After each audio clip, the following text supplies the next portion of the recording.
30 अप्रैल और 17 रमजानुल मुबारक की तारीख मैंने ऐलान तो किया, और ये बार बार इसको हल्के में लेकर मजाक उड़ाते हैं। आज भी ये कहता है कुरान को गुंडों की किताब, कुरान कहता है वायरस है, कुरान को कहता है गंदी किताब। कहां मर गया तुम्हारा जमीर, कहां मर गया? मुसलमानों, मैं अब आपसे कहता हूं, इस तारीख को मेरे 3 ही ऐलान होंगे। मुझे पहुंचने दिया जाए, मुझे पहुंचने दिया जाए। उससे पहले अगर गवर्नमेंट या इनके कोई भी दबाव में आकर के अरेस्ट करते हैं, उसी दिन समझ जाना है मुसलमानों, इस्लाम की फतह हो चुकी है।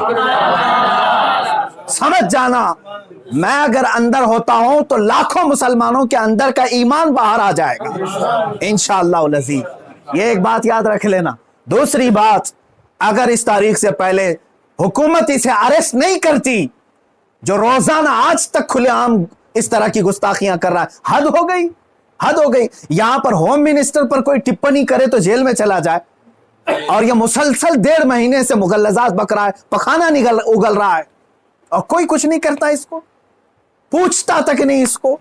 और अगर इस तारीख तक या तो उसे अरेस्ट करे, या तो फिर इस तारीख को पूरे हिंदुस्तान भर के मुसलमान कोई भी अपने घर में नहीं बैठेगा इंशाअल्लाह। मेरी इस बात पर लब्बैक कहते हैं आप सुन लें, इसलिए कि अब यहां पर हमारी जमीन जायदाद का मसला नहीं है। ये मत समझ लेना या जमीन मांगने के लिए आ रहे हैं, हुकूक मांगने के लिए आ रहे हैं। अरे मियां, अब तो हमारे जड़ की बात आ गई है। और मुसलमानों, याद रख लो, अगर तुम्हारा यहां पर रसूल पाक की इज्जत सलामत नहीं है तो फिर तुम्हारा जीना भी किसी काम का नहीं है। अब ये चाहते हैं ना हम बाहर निकलेंगे तो वायलेंस हो जाएगा, फला हो जाएगा। हम ये नहीं चाहते फसाद हो जाए, इसीलिए तो बार बार गुहार लगा रहे हैं हुकूमत को, बार बार कह रहे हैं फसाद की जड़ को अंदर करो, उसे भौंकने से रोको।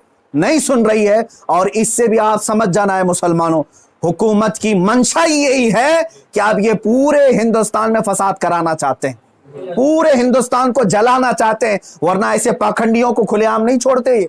ये पूरी की पूरी प्लानिंग के साथ कर रहे हैं। इसलिए मुसलमानों, आज तुम्हारे इम्तिहान का वक्त है, आज तुम्हारे इम्तिहान का वक्त है। आज अगर तुम अपने घरों में चूड़ियां पहन करके बैठे रहे, याद रख लेना, बाद में आने वाली नस्लें तुम्हारे मुंह पर थूकेंगी, तुम्हारे कब्रों पर ईंट पत्थर मारेंगी। इसलिए कि ये नबी का गद्दार है, रसूल पाक पर भोंकने वाले को भी ये पूछ नहीं सका। तुम्हारी नस्लें बाद में तुम्हें याद करेंगी इस तरह से। याद रख लेना, ये तारीख यौम बद्र की जो आएगी, यौमुल फुरकान 17 रमजान की, उस दिन हर मुसलमान का कलेजा दहल जाना चाहिए।